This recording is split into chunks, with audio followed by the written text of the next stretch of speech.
I screamed in agony as my skin skidled like burning paper. I felt fire tearing through my flesh. Then everything went black. The first time I looked into the mirror, after the bandages came off, I didn't recognize myself. My once soft face now looked like it had suffered fires because it had. I didn't cry, not that day. I simply stared, numb, as my mother gently placed a wrapper around me and whispered, "You are still beautiful, Nkiru. Scars don't define your worth." But how could I believe that? How do you erase the memory of being locked, humiliated, and burned by the one who swore to love you? Obiora was gone, flued, vanished. No trace, no apology, no arrest. The justice system failed me. His law firm had removed his name from their registry like he never existed. But I remembered. My body remembered. For months, I stayed away from everyone. I resigned from the hospital and lived in a hiding with my mother in a small village outside Enugu. Every day was a battle, not just with pain, but with shame. I hated my reflection. I hated my silence, and I hated myself for staying in that marriage for so long. But something inside me was still burning, not with shame, but with purpose.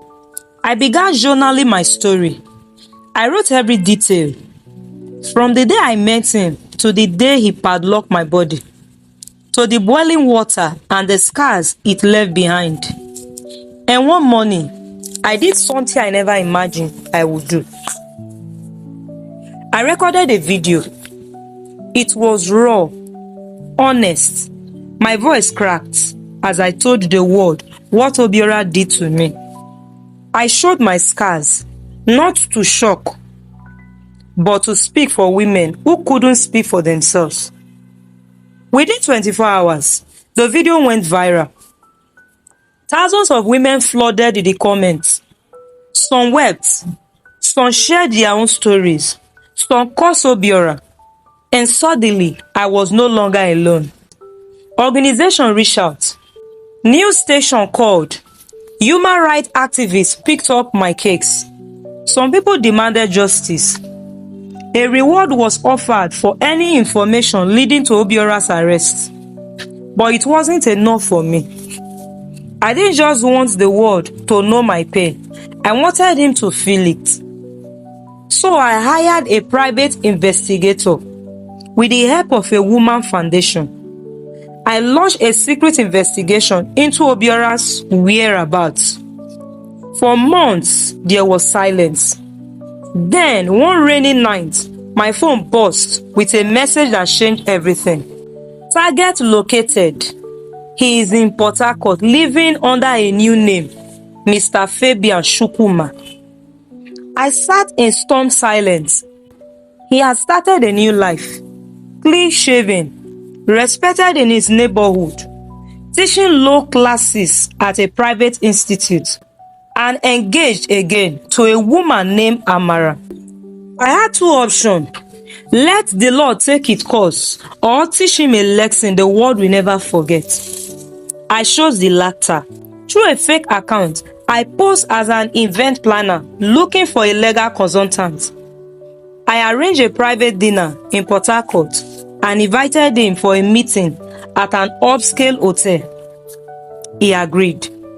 Of course he did. He never could resist power and prestige. That night came. He arrived at the suite wearing a designer suit, his face gleaming with arrogance. I stood behind a tinted glass screen, watching him laugh and sip wine as he waited. Then I stepped out. Dressed in a simple red gown, my scars visible, my limp more defined, I walked into the room slowly, head high. Obiora froze. His jaw dropped. His wine glass shattered on the floor. Nkiru, He stammered, stepping backward. "You are alive?" "Very alive," I said, my voice calm, "and far more powerful than when you left me to die." He tried to run, but the door was already locked. 2 armed security guys from the foundation I worked with stood outside. He had nowhere to hide. "You destroyed my body," I said, walking closer. "But you made a mistake, Obiora. You didn't kill my spirit." He fell to his knees, begging, "Please, forgive me. I was not in my right mind. I was just trying to protect our marriage." By locking my body, by boiling my skin, I spout, my hands trembling. "You don't get to rewrite the story." I pressed a button on my phone. The room had been wired for video and audios. Everything he said was being recorded. The begging, the excuses, the confessions. When I was done, I stood tall. "You once padlocked my body, but now your freedom will be locked away permanently." The guards dragged him out. Within 24 hours, the footage hit the internet. Authorities picked him up. Women across the country rallied behind my case. And at last, after a year of silence, Obiora was arrested.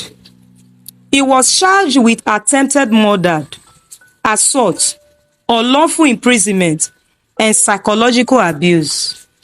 His fiancée Amara, who had seen the video, vanished from his life without a trace. Months later, I stood outside the courtroom where justice was finally served.